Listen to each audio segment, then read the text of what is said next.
आज की डेट में आपके नज़र में कोई चाणक्य है? बहुत सारे। कौन? लिविंग चाणक्य तो बहुत सारे। लिविंग चाणक्य, उन्हीं की बात कर रहा यस हूँ। यस।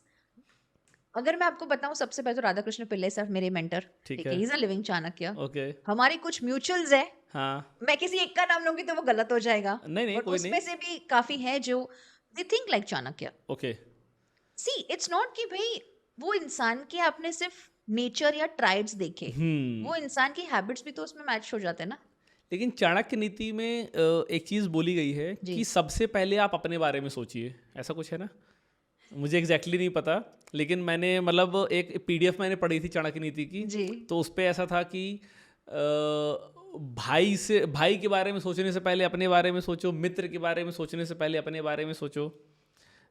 तो ये सही है चीज़? नहीं अच्छा, ऐसा नहीं है? नहीं ऐसा नहीं है? मैंने नहीं। मैंने गलत पढ़ा है। इसीलिए मैंने आपसे स्टार्टिंग में पूछा था कि ओरिजिनल चाणक्य नीति क्या है? देखो, क्या होता हाँ, है ना, जैसे आपको मैंने बोला कि हर एक के ना मतलब चेंज हो जाते हैं। हाँ, ठीक है। ठीक है। तो जो मैंने अर्थशास्त्र पढ़ा है, जिसमें हाँ, ये सिखाया गया है हमें जी, कि प्रजा की खुशी में राजा की खुशी है। हाँ, और आप मुझे अलग बता रहे हो कि पहले खुद का देखो। नहीं, हाँ। ऐसा नहीं अच्छा, है। ऐसा नहीं है। नहीं आज की डेट में जो मुझे लगता है जी। लिविंग चाणक्य, जैसे मैं अमित शाह जी को देखता हूँ, 100%। है ना? यस। कि उन्होंने मोदी जी के लिए किंग मेकर का काम किया है। जी अब आज की डेट में वो खुद किंग बनना चाहते हुए एक अलग मैटर है। उसके बारे में हम लोग डिस्कस नहीं करेंगे। लेकिन जो मतलब एक्चुअली ही इज चाणक्य, जो यस उन्होंने टैक्टिक्स लगाई, जो उन्होंने अपना माइंड चलाया, जी। जो चीज़ें उन्होंने की, और मुझे लगता है कि शायद मोदी जी के प्रधानमंत्री बनने में 90% रोल अमित शाह जी का है। देखिए, जो ये पीआर परसेप्शंस बनते हैं, हाँ। सच है। हम्म। बट मैं ये मानती हूँ कि हर एक के पास ना सीक्रेट एडवाइजर, सीक्रेट मेंटर्स भी होते हैं। जैसे ओके। आपको मैंने बताया कि हाँ। 100% honourable prime minister Modi ji को चाणक्य अर्थशास्त्र का ज्ञान है। है। ठीक है। तो उनके पास भी होंगे एडवाइजर्स, मेंटर्स। एंड समझो, अगर अमित शाह जी को हम चाणक्य बोलते भी हैं तो उसमें गलत कुछ नहीं है। क्यों? जी। क्योंकि उनके actions hmm. They speak louder than words. Hmm. Right. और उन्होंने करके दिखाई है करके चीजें दिखाया ये। है। तो इट्स गुड। हम क्यों हर बार ऐसे सोचते कि भाई ये इंसान ऐसा है, ये इंसान वैसा है। हाँ। एक्चुअल में जो दिख रहा है वो एग्जीक्यूशन मैटर करता है ना। हम्म। अल्टीमेटली क्या उनका एजेंडा है कि भाई भारत को अच्छा गवर्नेंस देना है। बिल्कुल। वही हो रहा है। नहीं, लेकिन मतलब मेरा इस बारे में जो कहना है, मैं जो जी बोलना चाह रहा हूँ जी। कि किस्मत भी बहुत बड़ी चीज़ होती है। यस, ये भी डिबेटेबल है एक्चुअली। हाँ। यस। कि मतलब मेहनत तो चलो ठीक है आप जी कर रहे हो, जी। लेकिन किस्मत से आगे आप मेहनत नहीं लेके जा सकते। आप अपना 100% दे दो। ओके। आप अपना 100% दे दो, आपकी मेहनत में कमी नहीं होनी चाहिए। हम्म। मैं भी मानती हूँ किस्मत में कोई भाई डाउट नहीं है। क्योंकि देखिए मतलब इसके लिए सबसे बड़ा एग्जाम्पल हमारे पास रामायण है। जी जैसे मान लीजिए हम लोग राम जी सीता जी को बहुत जी वो करते हैं, जी। लेकिन सीता जी की किस्मत में कभी सुख नहीं था। हम्म, मतलब सुख इन द सेंस कि वो उन्होंने अपना पूरा जीवन राम जी की भक्ति में व्यतीत कर दिया, जी लेकिन शादी हुई तो वनवास हो गया। जी वनवास में रावण ने जी हरण कर लिया। जी फिर वहाँ से आए तो प्रजा ने उनके ऊपर आरोप लगा दिया, तो फिर वो वन चली गई। तो मतलब इस कहीं में किस्मत का बहुत बड़ा खेल है। बट ऐसे ही लोग तो इतिहास रचते हैं ना। मैं सिंपल एग्जांपल आपको हाँ। बताऊँ, आपने रामायण की बात छेड़ी। जी। हम क्यों कहते हैं कि माता सीता हाँ। स्वधर्मचारिणी है? अगर हम वाल्मीकि रामायण पढ़े, जी। उनके पास चॉइस था ना कि हाँ। वो नहीं जाते वनवास में तो भी कोई प्रॉब्लम नहीं था, हाँ। वो उनका डिसीजन था। तो राइट। अगर मैं फेमिनिज्म की वापस बात करूं, जी। ये रियल फेमिनिज्म है ओके। कि आप अपने पार्टनर का साथ नहीं छोड़ रहे सिचुएशन को देख के। सिचुएशन को देख के। वो राजा नहीं बने, हाँ। इसका मतलब ये कि आपने साथ छोड़ दिया नहीं। वो क्या बोले, मैं तो रहूंगी वन, अब मुझे आपके साथ रहने में मजा आ रहा है। हम्म। वो रह रहे थे। हम्म। करेक्ट। एंड जो भी प्रॉब्लम हो, उनकी नीयत तो साफ थी ना। हाँ। बिल्कुल। तो वही मैं आपको बोल रही हूँ, कुछ चीजें ना हम पॉजिटिवली ले, वो ज्यादा बेटर है। आपको पता है, मैं एक और चीज बताती हूँ। जी। रिसेंटली मैंने एक पढ़ा था कि हम्म। जब वनवास चल रहा था और जब लंका में माता सीता को लेके गए थे, हम्म। तो उस टाइम पे उन्होंने माता पार्वती की बहुत प्रार्थना की थी। लोगों अच्छा। को नहीं पता ये चीज। जी। तो स्पिरिचुअलिटी वहां पे भी आ रही है। अच्छा। कहने का मतलब ये है कि हम कितनी सारी चीजें जो क्वेश्चन करते हैं ना, उसके हम्म। पीछे हम पॉजिटिव चीजें नहीं दिखते। ओके। तो है, लेकिन प्रार्थना अब में पावर है। Prayers can bring miracles. मैं ये आपको इसलिए बता रही थी कि किस्मत की भी आप बात कर रहे हो। हाँ। Prayers brings miracles. मैं तो बोलूँ स्पिरिचुअलिटी डज मिरेकल्स। ये मैं खुद एक्सपीरियंस कर चुकी हूँ। प्रार्थना में अनहद शक्ति है, लेकिन आप क्या मांग रहे हो, क्या प्रार्थना कर रहे हो, ऐसा भी नहीं कि भाई ये चाहिए इसलिए हम प्रार्थना कर रहे हैं, ऐसा नहीं होता। तो इंटेंशन भी बहुत मैटर करते हैं। एंड यस, आई थिंक आपके कर्म वो बहुत फिलोसफिकल हो जाएगा ये सारी फिलोसफिकल हो जाए, चीजें, right right right right. But I would 100% से आपकी मेहनत में कमी नहीं होनी चाहिए। स्पिरिचुअलिटी अगर आपका बेस है और अगर आपको पता है आप क्या कर रहे हो और आपके पास सही लोग हैं, तो कोई आपको रोक नहीं सकता। लेकिन रामायण की बात छिड़ी है जी। तो एक चीज़ है जिससे मतलब मैं कभी रिलेट नहीं कर पाया रामायण में। ओके। जब राम जी रावण का वध करके माता जी। सीता को लेके आते हैं, जी। राम जी को पता है कि माता सीता ने अग्नि परीक्षा एक बार उनके सामने दे दी थी। जी। उसके बाद एक प्रजा के किसी एक रैंडम व्यक्ति के बोलने से हम्म। वो जब माता सीता को वन में भेज देते हैं, वो उस चीज़ में कभी रिलेट नहीं कर पाया कि मतलब जब आपको पता है शी इज़ प्योर और ये जग जाहिर है ना, और उस चीज़ के लिए वो अग्नि परीक्षा भी दे चुकी हैं, तो क्या किसी एक रैंडम व्यक्ति का बोलना इतना मैटर करता है कि आप अपनी पत्नी का, जैसे एक चीज़ ये भी मैंने सुनी थी कि उन्होंने पत्नी त्याग नहीं किया तो उन्होंने रानी त्याग किया था। जी। देखिए, जब आप राजगद्दी पे होते हो, हाँ। अगर मैं आपको एक परसेप्शन दूं इस चीज में, ठीक है, उस टाइम पे वो सीता माता के पति नहीं है, उस टाइम पे वो राजा है। ठीक है, राजा के कर्तव्यों के सामने आपका पर्सनल एजेंडा नहीं चलता है, ओके। तो उनको अपना राज कर्तव्य निभाना था, तो उनको करना पड़ा वो चीज। उनके खुद के वो इंटेंशंस नहीं थे। हाँ बिल्कुल इसलिए हम नहीं कहते थे। हैं ना कि हर एक इंसान को हम जज करते, इसने ऐसा किया, हाँ। पीछे का इंटेंशन क्या था, पीछे का रीजन क्या था। हम्म। मैं नहीं कह रही वो जस्टिफाइड है, मेरा कहना ये है कि व्हाट वाज द रीजन। वो उनका ड्यूटी था, वो उनका राजधर्म था, उनको करना पड़ा वो चीज।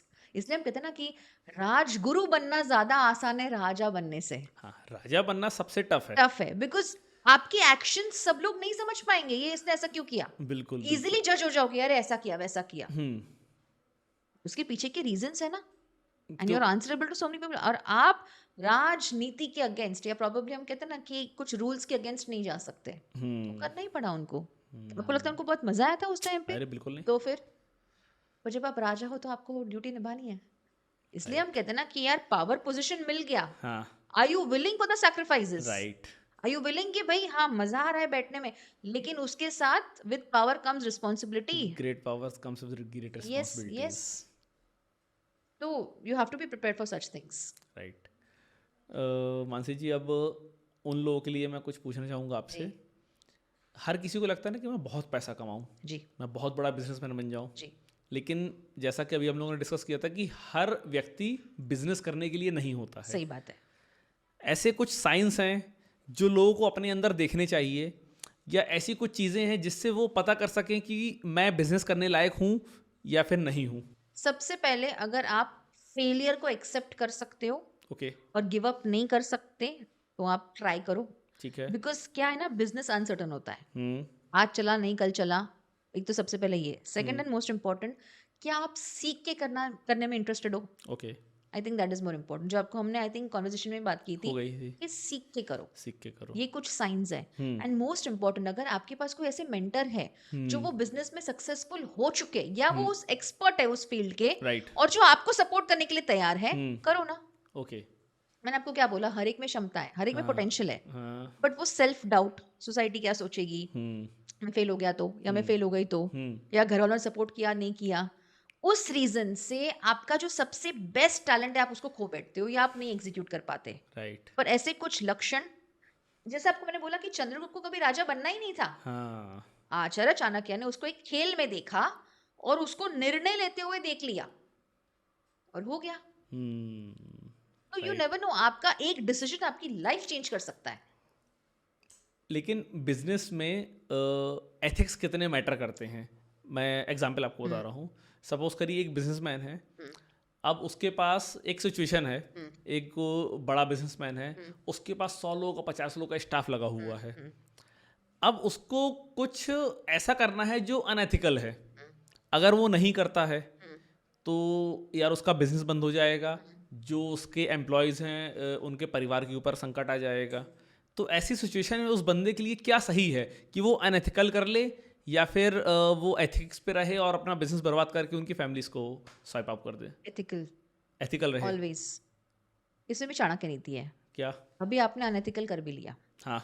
और इसमें अगर आप देखो गूगल पे मोदी जी का एक वीडियो भी है, चाणक्य नीति वो रिसाइट कर रहे हैं अच्छा, क्या? कि 10 साल तक हाँ। आपको प्रॉब्लम नहीं होगा, 11वें साल हाँ। रोड्स में से हाँ। आपका सब उखाड़ के चला जाएगा। मतलब इन द सेंस 10 साल तक आप वो पैसा एंजॉय करोगे, 11th ईयर में from your roots you will lose everything. Okay. तो जो आगे बर्बादी ही देने वाला है, आज नहीं तो 10 साल बाद, वो हम क्यों कर रहे हैं? ओके। अनएथिकल में आपकी ना वो हैबिट हो जाती है बाद में। इसलिए हम कहते हैं ना, झूठ एक बार बोलो बार बार बोलना पड़ता है। हाँ। सेम वे में अनएथिकल एक बार किया, वो बार बार हैबिट होता है, आपका माइंड आपको उस तरीके से लेके जाता है वापस। राइट। एक बार किया ना, कुछ नहीं हुआ, हो जाएगा। हम्म। फिर जब बहुत बड़ा प्रॉब्लम होता है, तब आपको रियलाइज होता है कि यार वो नहीं करना चाहिए था, पहले से ही मत करो ना। बिल्कुल। और आप देखना, रामायण में भी अगर एग्जांपल बताऊं, वो गोल्डन डियर था नहीं, वो इल्यूजन था। हाँ। करेक्ट। तो ये जो शॉर्टकट्स दिखते हैं ना, ये इल्यूजन होते हैं। दिखते अच्छे अच्छे, मजा आता है, बट फिर वो बर्बादी के ही रास्ते। राइट। तो कल बर्बाद होने से अच्छा आज बर्बाद होना अनएथिकल करके वो तो सही नहीं है ना। ज़्यादा बेटर है। बेटर एथिकल करो। शायद like I said, you know, कि जब आप पावर पोजीशन में होते हो, हाँ। आपके डिसीजन सबको समझ में नहीं आएंगे। लोग बोलेंगे बेवकूफ है, कर लेना चाहिए था ये वो, बट आगे के फ्यूचर में तो बर्बाद नहीं हो रहे हो ना आप बिल्कुल। फिर। और इसमें इसलिए हम कहते हैं वृद्ध संयोग, कि आपके पास सही एडवाइजर्स होने चाहिए। सलाह लो, और मैं तो ये बोलती हूँ, discuss before you decide. Okay. Best example Hanuman ji, सब पावर है हाँ। बराबर, फिर भी जामवन काका से एडवाइस लेते हैं, हाँ। फिर भी प्रभु श्री राम से वार्तालाप करते हैं। बिल्कुल। उस लेवल पे होने के बाद भी वो ह्यूमिलिटी है कि भाई मैं पूछ के करूंगा। उनको पता है कि ये चीज़ सही है, फिर लेकिन भी उसके बाद भी उनको एडवाइस डिस्कस, लेना यस, है। एडवाइस लेनी है। हम कौन है, हम क्यों एडवाइस नहीं ले रहे? हम क्यों ये सोच रहे कि भाई हाँ ये मौका वापस नहीं आएगा, चलो कुछ भी कर लेते हैं। गलत। इसलिए हम कहते हैं कि आप ना किसी भी इंसान को स्किल सिखा दो, स्ट्रैटेजी बता दो, उसका कैरेक्टर आप ट्रेन नहीं कर सकते। तो मानसी जी, एक लास्ट थिंग मैं आपसे पूछना चाहूँगा, आखिरी सवाल मेरा जी। अगर एक दिन के लिए आपको चाणक्य बना दिया जाए, ओ बाप रे, मतलब आज के दिन के लिए आप चाणक्य हैं, क्या चीज़ें हैं जो आप चेंज करना चाहेंगी इस पूरी दुनिया में, या फिर इंडिया में, या फिर किसी भी चीज़ पे? आज के दिन आपके पास सारी पावर है चाणक्य की। Indian education system, education system क्या ऐड करेंगी उसमें? Ancient wisdom, okay. Ancient wisdom and relevant skills of course. And सबसे इम्पोर्टेंट, मैं जितने भी काबिल लोग हैं उनको ट्रेनिंग देना चाहूँगी, क्योंकि हमारे आसपास इतने काबिल लोग हैं, जी। शायद उनको अपनी क्षमता नहीं पता है, बट वो आगे फ्यूचर लीडर बन सकते हैं। ओह। तो उस ज़माने में भी आचार्य चाणक्य ने ये किया था कि चंद्रगुप्त का निर्माण किया, भारत निर्माण बाद में हुआ। तो मैं कुछ अच्छे लीडर्स को ट्रेन करना चाहूँगी कि जो आगे जाके भारत देश को कुछ अच्छा दे पाए वापस, और भारत का नाम रोशन करे। मुझे ग्लोबल का नहीं पता, मैं भारत के लिए काम करना चाहूँगी, एंड हमेशा प्राउड इंडियन के तौर पे I would want to give back to the society. And I think knowledge से बढ़कर, ज्ञान दान से बढ़कर और कोई दान नहीं होता। तो पावर पोजीशंस आएंगे जाएंगे जो भी कुछ है, बट आई थिंक आपकी वजह से अगर कोई सक्सेसफुल हो रहा है, इससे बड़ा अचीवमेंट और कुछ नहीं हो सकता। तो अगर मुझे एक दिन के लिए बनाया जाए चाणक्य, जो बहुत बड़ी बात है जी। बट उनकी तरह कोई बन भी नहीं सकता, टू बी वेरी ऑनेस्ट।